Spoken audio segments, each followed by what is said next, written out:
presented by Leela Entertainment. Music by Vikas Sharma. Sangam recording studio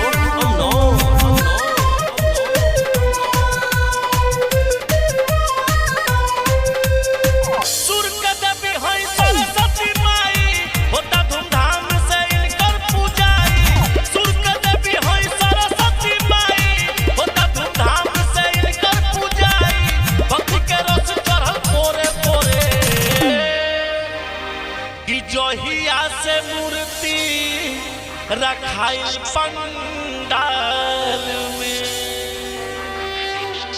सैया जी सपने में जय जय बोले। जोहिया से मूर्ति रखाइल पंडाल में सैया जी सपने में जय जय बोले। सुर का देवी है सरस्वती माई होता धूमधाम से इनकर पूजाई। सुर का देवी है सरस्वती माई होता धूमधाम से इनकर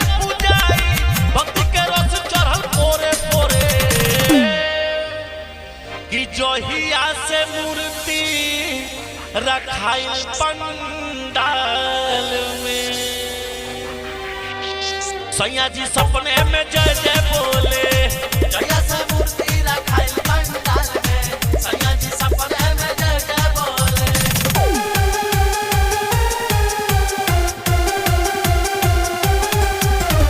Music by Vikas Sharma.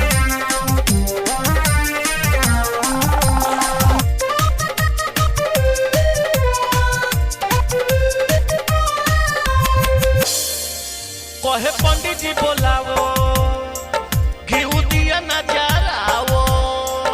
कहे पंडित जी बोलावो घीऊ दिया नजरावो। आज पट खुली मैया के सपना में उबरला मैया मैया चिल्लाला काबा खान करी सैया के।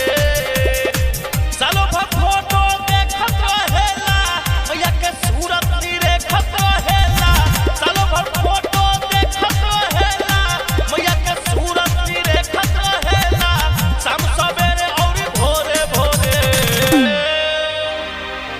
जोहिया से मूर्ति रखाइल पंडाल में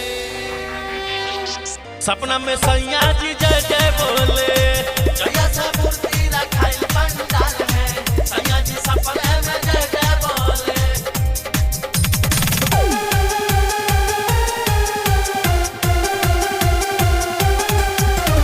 Music by Vikas Sharma.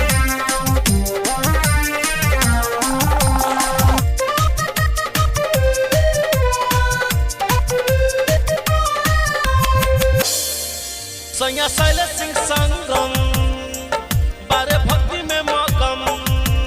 हाँ सैया शैलेश सिंह संगम बारे भक्ति में मगम। उनका साथ बारे ललन मुकेश सभे करे पूजा पाठ रहे मैया जी के साथ। मैया हरली हर दुखवा कले बानीला चार मैया कृपा कर दी। साथी समाज सब पे झोली भर दी। बानीला चार मैया कृपा कर दी। साथी समाज सब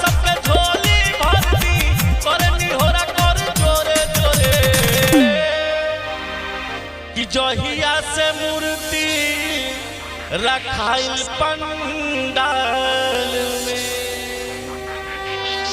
सैया जी सपने में जय जय बोले। जोहिया से मूर्ति रखाइल पंडाल में सैया जी सपने में जय जय बोले। संगम रिकॉर्डिंग स्टूडियो अमनौर।